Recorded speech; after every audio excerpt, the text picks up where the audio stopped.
In 1817, a family in rural Tennessee reported something was living inside their home. It wasn't a trespasser, it wasn't wildlife in the walls, and according to everyone who claimed to witness it, it wasn't human. It knocked on walls, pulled blankets from beds, spoke in a woman's voice. And over the next 4 years, members of the Bell family would claim this unseen presence threatened them, tormented them, and ultimately killed the head of the household.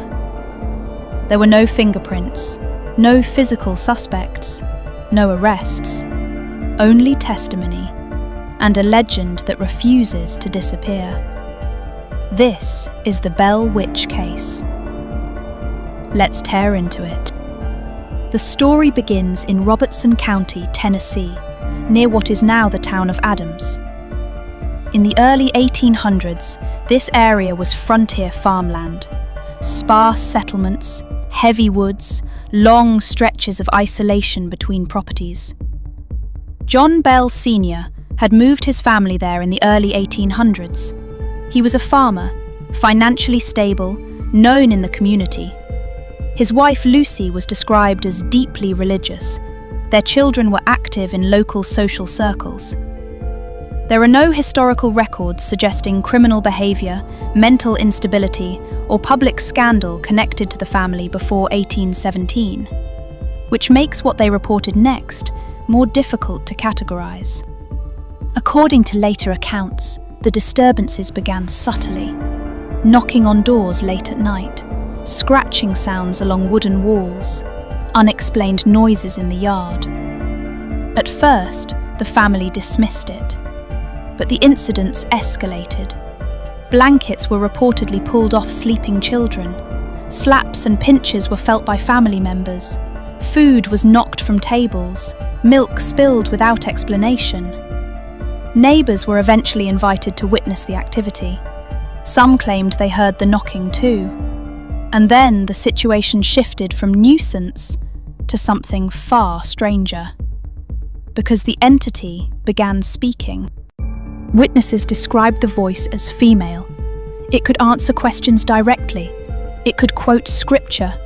It could repeat conversations that allegedly happened miles away. Some accounts claimed it could be heard in multiple locations at the same time.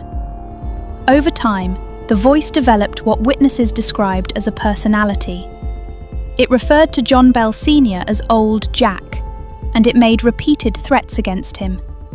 But its behaviour was not random. It reportedly showed kindness toward Lucy Bell.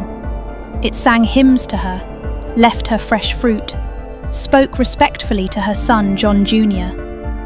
If the testimony is accurate, the entity appeared selective, targeted, intentional, which raises a question investigators still ask today. If this was fraud, why create such a specific behavioural pattern? Around 1820, John Bell Sr.'s health reportedly began deteriorating. Witnesses described episodes resembling seizures, facial paralysis, difficulty swallowing, periods where he could not speak. The family claimed the voice mocked him during these episodes. Then came one of the most controversial elements of the case. A small vial containing an unknown liquid was reportedly found in the house.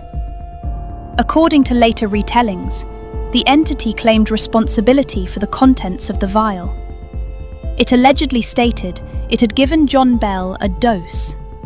Shortly afterward, he died. There was no autopsy, no preserved medical documentation detailing cause of death, only witness testimony, and one disturbing addition to the story. During the funeral, multiple accounts claim the voice sang drinking songs, as if celebrating. Whether this occurred exactly as described, or was added later through oral tradition, this moment became the emotional core of the Bell Witch legend. After John Bell's death, the disturbances reportedly continued. The entity allegedly focused attention on Betsy Bell, John's daughter. Betsy was engaged to a local man named Joshua Gardner. In 1821, she ended the engagement.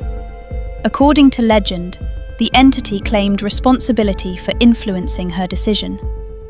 Soon after, the voice reportedly made a final announcement.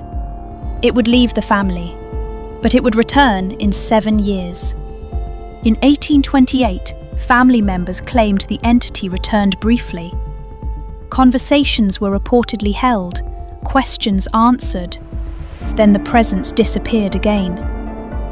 After that point, major disturbances around the Bell household were said to stop, but the story did not. Instead, it began spreading beyond Robertson County.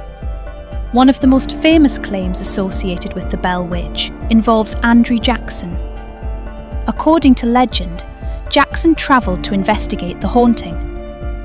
Stories describe his wagon becoming immobilised by unseen forces. His men reportedly heard disturbing noises and refused to continue. But modern historians have found no documentation confirming this visit. Jackson's movements during that time were heavily recorded. There is no reliable evidence placing him at the Bell farm. Researchers generally agree this portion of the story likely developed later. A reminder that folklore evolves, especially when tied to powerful historical figures. In 1894, newspaper editor Martin V. Ingram published An Authenticated History of the Bell Witch. This book became the primary source for most modern versions of the story. Ingram claimed to have gathered first-hand accounts and family manuscripts. Some historians believe he preserved genuine regional folklore. Others believe he dramatised, or possibly fabricated, portions of the narrative. Regardless of intent, his publication ensured the Bell Witch would not fade from memory. It transitioned from local legend to printed history. In the 20th century, attention shifted to what is now known as the Bell Witch Cave. Visitors reported strange sounds, unexplained touches, voices echoing through the tunnels. Journalists who attempted overnight stays described hearing groans and high-pitched screams. Skeptics pointed to cave acoustics, wildlife, or environmental factors. No controlled investigation has produced verifiable supernatural evidence, but reports continue. Modern researchers approach the Bell Witch case cautiously. There is no physical evidence supporting the existence of a supernatural entity. No preserved artifacts, no medical records proving poisoning, no verified recordings. Some suggest hoax behaviour, possibly involving family members. Others reference what is known as poltergeist faking syndrome, where individuals secretly create disturbances for attention or psychological reasons. There are also theories of mass suggestion. In tightly connected religious communities, shared belief can amplify perception. But even skeptics acknowledge something important. The story has persisted for over 2 centuries. That level of endurance suggests cultural significance, regardless of origin.